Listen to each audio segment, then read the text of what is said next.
Yes, happy anniversary. So we decided to use that to give a story of what had us moving from Florida to up here in the Missouri Ozarks. And so how long have we been married? 8 years today. I guess first conversation we ever had when we met, Caitlin said she wanted to live off the land. Yeah, I always wanted to live off the land. I always like foraging, and it's like the goal. And then I had never really grown anything, so we tried to garden in Pensacola, and we were successful with it. It was a little tiny garden bed that one of our friends made. He made us a garden box from the side of the road from wood that he found, and that was fun. That was our first cucumbers we ever grew. And then we just started growing a lot in our backyard, and we realized that we wanted more space. Like, we just want to live off the land and have a yard and have fruit trees. And we had chickens. We already had 4 of them, but we were living in, like, our lot was a 4,000 square foot lot, so we had no space, and we just wanted more space.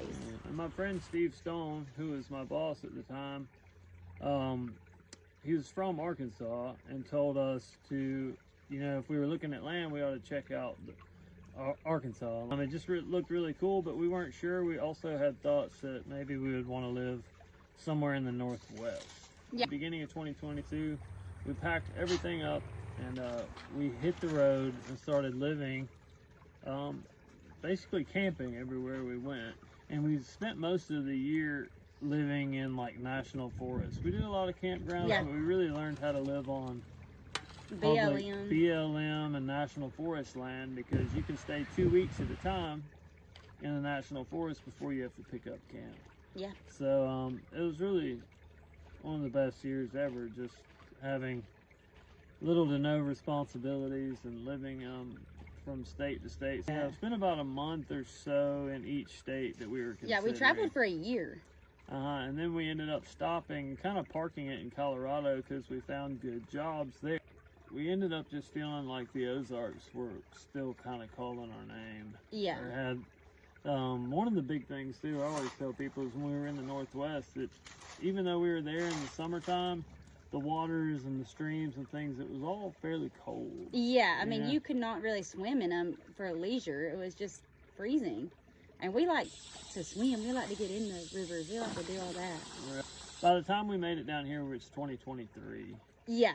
And we started shopping because we also went back to Florida and worked in Florida. Yeah, we went back to Florida to work for a summer and raised up. We worked for a summer in Florida and raised up the capital again to be able to like really put down a down payment like we felt like we wanted to. Right, yeah. So we got up here and started looking. Because we hadn't really looked at a lot of South Missouri. We were just kind of set on the Buffalo River, Arkansas.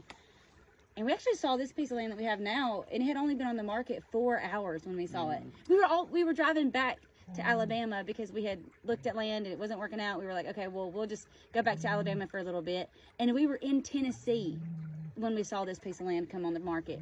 So we had a we turned around. Yeah, big decision to turn around.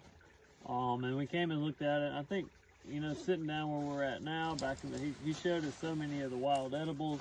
Yeah. He showed us the springs. There's a big pasture. It literally had everything. This land had everything on it that was like our filter list of things we wanted. Yeah, everything on it. It's 28 acres, 10 acres of pasture, 18 of woods. It's got a spring on the property.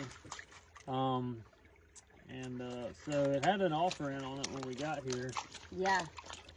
It did. And so we put in an offer over the asking price, and which was hard for us anyways because it was already like really top, but it was so much everything that we wanted, so it was like we put basically everything we had into being able to accomplish the down payment.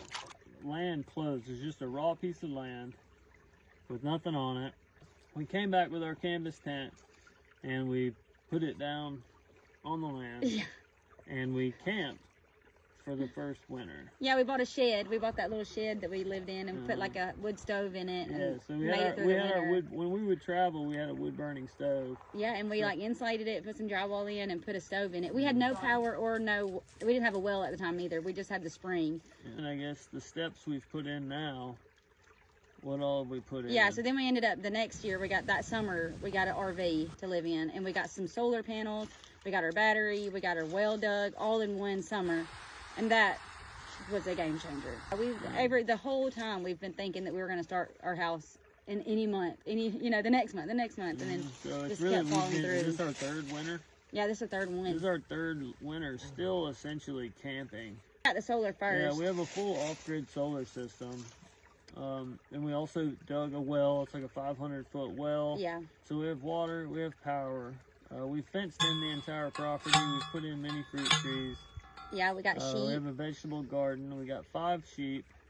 We started out with 1 dog when we got here, just Caldwell. Caldwell was the only pet we had through Pensacola. Yeah. And he went on the road with us and did it all with us and lived every moment with us. Caldwell, you want to come here? Shut the hell up. Hey, Caldwell. He did it all. He's the best camping dog there is. But then when we got here and we settled down, we figured it was time for him to have a wife. Yeah, so we got Percy. Percy! Here's Percy. You've seen her a lot in this video. Yeah. So then we got Percy. And then we have my favorite. We have a cat. Yeah, we got a couple cats. We had one cat, then we got the one cat, and then we found a cat under the hood of my car. So we obviously kept it because it was sick. And then one cat had And then one of them had kittens. So now we have 5 cats. 5 kittens, 2 dogs, and 5 sheep. Yeah. And by spring we'll have chickens because we have a chicken house. But so our goals here are to just be able to, produce all our own food. Yeah, we want to be completely self-sustaining. We're going to have sorghum, wheat. We're going to have all of our veggies, fruit. Yeah, just to be completely self-sustaining and have a family. We want kids. And they're building our house now, so, and also just to have enough to be able to share and have an abundance. Yeah, in the meantime, through all that, I went to a permaculture school, I guess, and I got certified to be a permaculture designer. It was fun, so I'm hoping that, I have a design for our place, and I'm just ready to see it come through. Trying to make our place so that it really is a lot of perennial reproducing things. We can kind of be hands off on most of it, and it just produces food for us. Right. But yeah, we love our home, and that's how we got here. We moved from the beach with a vision of having a homestead or a place where we could live off the land, and it's been perfect because the Ozarks have all the little, also all the public lands, and it's all the rivers and the scenic riverways and the hiking and just natural public lands, and conservation is a big thing that makes living in Missouri great. Yeah, we love it. We've had a lot of fun. So that's us. That's the Dosis Gardens. That's the story. Happy anniversary. Happy anniversary.